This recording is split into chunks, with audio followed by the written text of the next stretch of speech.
Təhsil sistemində müəllimlərin peşəkar inkişafının qiymətləndirilməsi istiqamətində növbəti mərhələyə start verilir. Sertifikatlaşmaya cəlb olunacaq müəllimlərin maaşı artırılacaq. Bundan başqa yeni tədris ilindən etibarən hansı yeniliklər təhsil sistemimizdə olacaq və hansı qadağalar gözlənilir? Bu barədə daha ətraflı əməkdaşımız Rəşad Vəkiloğlu danışacaq. Gələn həftədən tarix, təsvir, incəsənət, musiqi və fiziki tərbiyə fənləri üzrə müəllimlərin sertifikatlaşdırması prosesinə başlanılacaq. Məktəbəqədər və Ümumi Təhsil üzrə Dövlət Agentliyinin sədri Eşqi Bağırov bildirdi ki, qiymətləndirməyə 24 min müəllim cəlb olunacaq. Bu mərhələ ilə ölkə üzrə müəllimlərin sertifikatlaşdırılması prosesinin yekunlaşması nəzərdə tutulur. Və bununla da bu sayı 100 minə çatacaq, yəni sertifikasiya prosesindən keçmiş, cəlb olunmuş müəllimlərimizin sayı 100 minə çatacaq.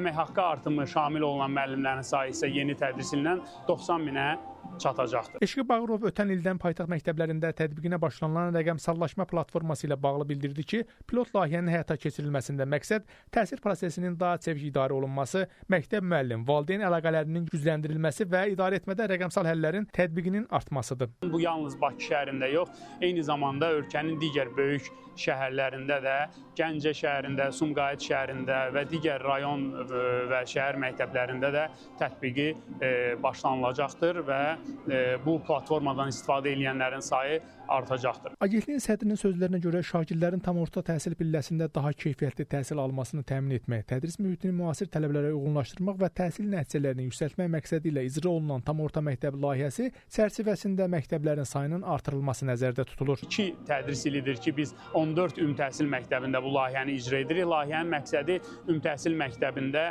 şagirdlər üçün ali təhsil müəssisələrinə hazırlaşmaq üçün daha səmərəli şəraitin yaradılmasıdır. Bu təhsil xidməti tam dövlət əsasında, yəni dövlət təminatında olan xidmət olacaq. Məktəbəqədər və Ümumi Təhsil üzrə Dövlət Agentliyinin sədri Eşqi Bağırov ölkə üzrə təmir və bərpa işləri həyata keçirilən təhsil müəssisələrinin də sayını açıqladı. Yay aylarında xüsusi təmir ehtiyacı olan təhsil müəssisələrində deməli cari təmir və əsaslı təmir işləri aparılacaq. Ümumilikdə 500-dən çox təhsil müəssisəsinin təmir olunması yay aylarında nəzərdə tutulub.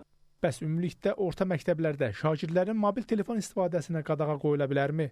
Agentliyin sədri Eşqi Bağırov eyni zamanda məktəblərdə mobil telefonlardan istifadə və şagirdlərin sosial şəbəkələrə çıxışı ilə bağlı müxtəlif yanaşmaların nəzərdən keçirildiyini də dedi. Qeyd edim ki, bu yalnız hansısa məktəblərin daxili qaydaları yox. Çünki əvvəllər siz haqlısınız, bu formada təşkil olunurdu. Hansısa məktəblərin öz təşəbbüsü ilə idi. Amma biz başa düşdük ki, bunu bir sistemli və miqyasını böyütməyə ciddi ehtiyac var. Məktəblərin daxili şəbəkəsində, yəni daxili internetə çıxışında bu tipli platformalar ümumiyyətlə məhdudlaşdırılıb. Yəni nəinki yaş məhdudiyyəti ilə bağlı, ümumiyyətlə onlara çıxış imkanı mümkün deyil, çıxış imkanı mövcud deyil. Məlumat üçün bildirək ki, şagirdlərin sosial şəbəkələrə çıxışının tənzimlənməsi ilə bağlı yeni qanun layihəsi üzərində hazırda müzakirələr davam etdirilir. Rəşad Vəkiloğlu, Nadir Zəllov, Space xəbər.